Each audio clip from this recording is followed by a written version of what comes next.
जोङो रैखाथि होनांगौ मानोना हाग्रायाव जिब जुनार थायोब्लासो बिफां लाइफां थायोब्लासो सोरगिदिं आबहावाया रैखाथि जागोन। बेनि उनाव फैगासिनो दङ जोंहा डिजास्टार मेनेजमेन्ट। जोङो मिथिरोंनांगौ जोंनि सोरगिदिं मा जागासिनो दङ। सारअन्थाइ गावोब्ला बारहुंखा फैयोब्ला सोरगिदिं दाखोर दाखा जायोब्ला दैबाना फैयोब्ला जों माबोरै रैखाथि मोनगोन बेनि बागै जोङो मिथिनो सोलोंनांगोन। बेनि बागै जोङो मिथिथारनांगोन। बेफोरो दिन्थिफुंगासिनो दङ क'क्राझार जिल्ला डिजास्टार मेनेजमेन्ट डिपार्टमेन्टनिफ्राय।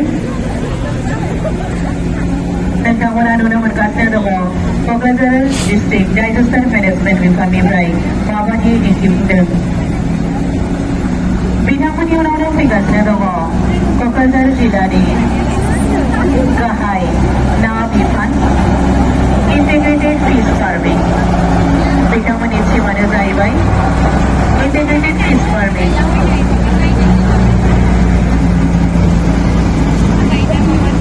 अर खामोब्ला बांग्रिं मावोब्ला सारअन्थाइ गावोब्ला जों माबोरै रैखाथि मोननो हागोन बेखौ दिन्थिफुंगासिनो डिजास्टार मेनेजमेन्टआ।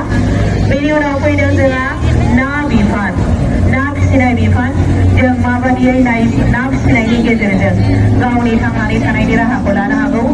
जोङो ना फिसिनायजों बेखौ फाननानै जोङो जिउ रैखाखौ खालामनो हागौ। नाखौ जानानैबो जोङो जिउ रैखा खालामनो हागौ। थामहिनबा ना फिसिनायनि गेजेरजों जों माबायदि जिउखौ सामलायलांनो हागौ बेखौ दिन्थिफुंगासिनो दङ। बेनि उनावनो दङ क'क्राझार जिल्लानि लाइभलिहुड एक्टिभिटिस बीकीपिं वाटार सीकवार्ड प्रडाक्ट मासरुम बायदि दिन्थिफुंनाय। बिथां बेखौ दिन्थिदों आसाम रुरेल लाइभलिहुड मिसननि आवथायाव। दा बेनि सिङाव बिथांमोना बायदिसिना हाबाफारि मावफुंनायखौ दिन्थिफुंगासिनो दङ। बेनि उनावनो दङ पाब्लिक हेल्थ डिभिजन जल जीवन मिशन 5 स्टार मॉडल जल जीवन मिशन। दैयानो जोंनि थांनानै थानायनि लामा। जोङो दै लोंनांगोन, मोजां दै मोननांगोन। मोजां दै मोनाबाथाय जोङो थांनानै थानायाव गोब्राब जागोन। बेनि थाखायनो जोंनो नांथारगौ दै। जल जीवन मिशन पाब्लिक हेल्थ इन्जिनियारिं डिपार्टमेन्टनिफ्राय बेखौ दिन्थिफुंनाय जादों। बेनि उनाव दङ सर्व शिक्षा अभियाननि फैदों। बेनि उनाव दङ जयेन्ट डाइरेक्टर हेल्थ सार्भिसनि सिङाव टिबि मुक्त भारत।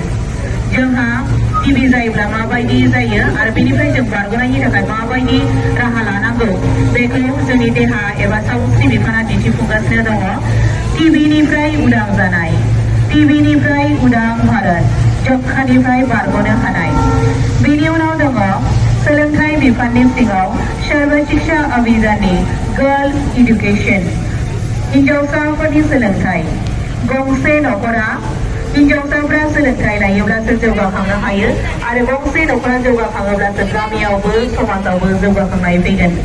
बुंनाय दङ गंसे न'खराव सासे हौवासा गथ'नो सोलोंथाइ होयोब्ला बे सासे गथ'निल' सोलोंथाइ जागोन, नाथाय हिन्जावसा गथ'नो सोलोंथाइ होयोब्ला बेयो गासै माहारिनिनो सोलोंथाइ होनाय जागोन। आइजोफोरनो जों सोलोंथाइ होनांगौ, हिन्जावसाफोरखौ जोङो फरायसालियाव थिसनहरनांगौ। बेनि उनावनो दङ डिस्ट्रिक्ट ससियेल वेलफेयार। बेनि सिङाव दङ Beti Bachao Beti Padhao how for empowerment of women होनांगौ। जों दिनै नुनो मोनगासिनो दङ न'खरावनो जोंनि फिसा हिन्जावफोरा रैखाथि गैयि जालांगासिनो दङ। बेनिफ्राय जों माबोरै बारग'नो हागोन बेनि थाखाय जों राहा लानांगोन आरो बेनिखौनो women and child development डिपार्टमेन्टआ दिन्थिफुंदों Beti Bachao Beti Padhao. बेनि उनाव फैगासिनो दङ एसिस्टेन्ट डाइरेक्टर सेरिकालचार डिपार्टमेन्टनिफ्राय आमार लक्ष्य ग्राम्य खेति संरक्षण करा। थामहिनबा जोंनि थांखिया जाबाय गामिनि आबादखौ जोङो रैखाथि होनाय, गामिनि आबादाव जोङो गोसो होनाय। जोङो खुन्दुं दिहुननायनि गेजेरजोंनो जोंनि समाजखौ जोंनि हारिखौ जौगाहोनाय। बेनि उनाव फैगासिनो दङ क'क्राझारनि सुपारिटेन्डेन्ट अफ सेल मोनसे गोदान नोजोर। नोंथांमोना नुनो मोनदोंना जों दिनै मोनसे गोदान आयदा लानानै फैदों। बे आयदायानो जाहैबाय क'क्राझार डिस्ट्रिक्ट जेलनिफ्राय handicraft bamboo and woolen flag materials impressively prepared by the jail inmates of Kokrajhar.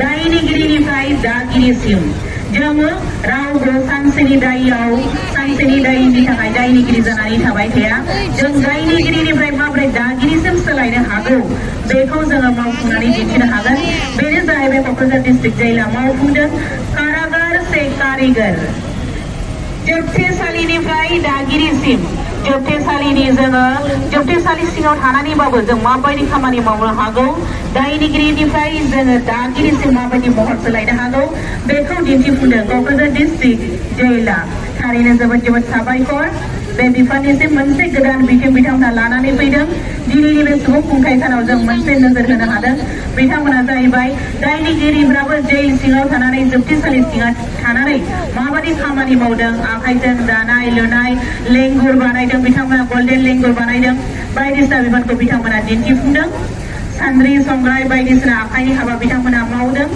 बेनि उनावनो दङ क'क्राझार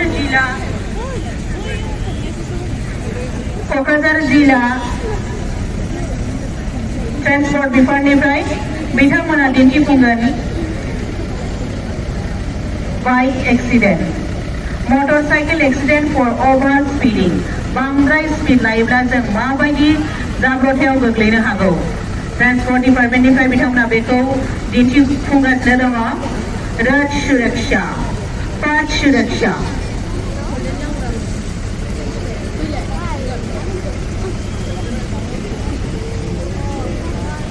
ट्रान्सपर्ट डिपार्टमेन्टनिफ्राय